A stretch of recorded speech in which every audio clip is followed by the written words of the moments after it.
Wabarakatuh. Perkenalkan, nama saya Erni Octavia. Saya dari kelas Biologi G dengan NPM 1811060145. Di sini saya akan menjelaskan tentang materi yang berjudul Model Evaluasi Kurikulum yang diampu oleh Ibu Aryani Dwi Kusumawardani MPD. Video ini dibuat guna untuk memenuhi tugas UAS pengembangan kurikulum. Langsung saja ke rumusan masalah. Yang pertama itu ada pengertian model evaluasi kurikulum, yang kedua ada model-model evaluasi kurikulum. Pengertian model evaluasi kurikulum. Evaluasi adalah suatu kegiatan yang biasa dilakukan untuk membuat penilaian terhadap kelayakan suatu perencanaan, implementasi, dan hasil suatu program atau kebijakan. Sedangkan kurikulum adalah seperangkat rencana dan pengaturan mengenai tujuan, isi, dan bahan pengajaran, serta cara yang digunakan sebagai pedoman penyelenggaraan kegiatan pembelajaran untuk mencapai tujuan pendidikan tertentu. Menurut Taylor, evaluasi kurikulum adalah upaya untuk menentukan tingkat perubahan yang terjadi pada hasil belajar.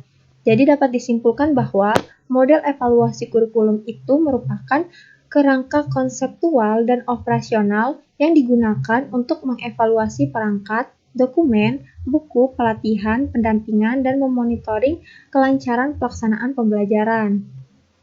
Yang kedua itu ada model evaluasi kurikulum. Model evaluasi kurikulum berdasarkan model evaluasi yang dikembangkan di negara Amerika Serikat, Inggris, dan Australia dibedakan menjadi 3. Yang pertama ada model evaluasi kuantitatif. Penggunaan prosedur kuantitatif untuk mengumpulkan data sebagai konsekuensi penerapan pemikiran. Nah, yang kedua ada model evaluasi kualitatif, di mana proses pelaksanaan kurikulum sebagai fokus utama evaluasi. Yang ketiga ada model-model ekonomi mikro. Model evaluasi ini pada dasarnya adalah model yang menggunakan evaluasi kuantitatif yang memiliki fokus utama pada hasil. Selanjutnya, Jenal Arifin mengelompokkan model-model evaluasi dalam 10 kelompok. Yang pertama itu ada model Taylor. Pendekatan ini menekankan bahwa evaluasi kurikulum diarahkan kepada usaha untuk mengetahui sejauh mana tujuan pendidikan yang berupa tingkah laku yang diharapkan telah dicapai oleh siswa dalam bentuk hasil belajar. Model Taylor ini disebut juga dengan model black box karena model ini menekankan adanya tes awal dan tes akhir. Adapun prosedur pelaksanaan dari model ini, yang pertama itu menentukan tujuan, yang kedua menentukan situasi.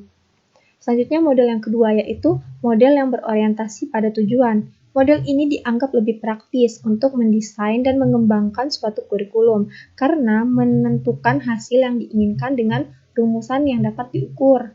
Yang ketiga itu model evaluasi kurikulum yang lepas dari tujuan, di mana model ini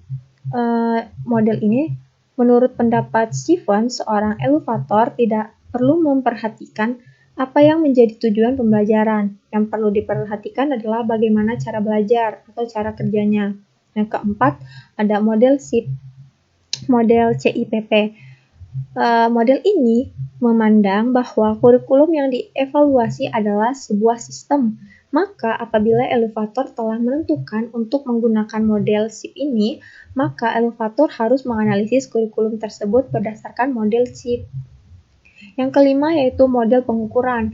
Model ini menitikberatkan pada kegiatan pengukuran. Objek evaluasi dalam model ini adalah tingkah laku peserta didik yang mencakup hasil belajar kognitif, afektif, maupun psikomotor.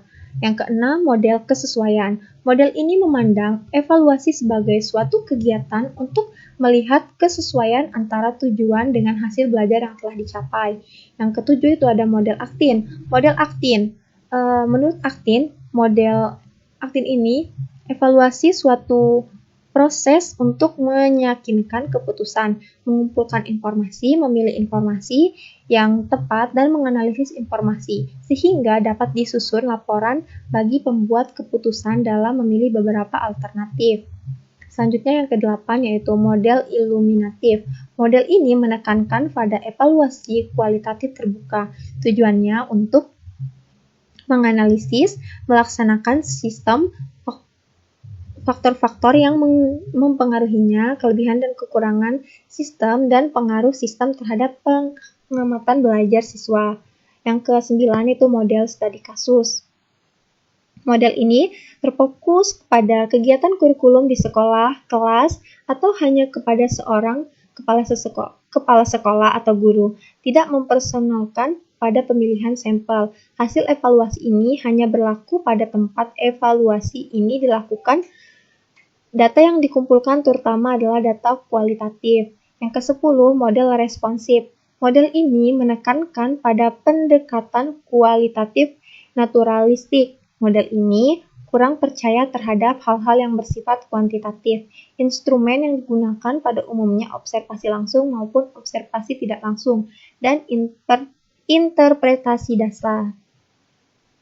Sekian presentasi dari saya.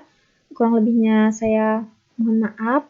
Saya akhiri. Wassalamualaikum warahmatullahi wabarakatuh.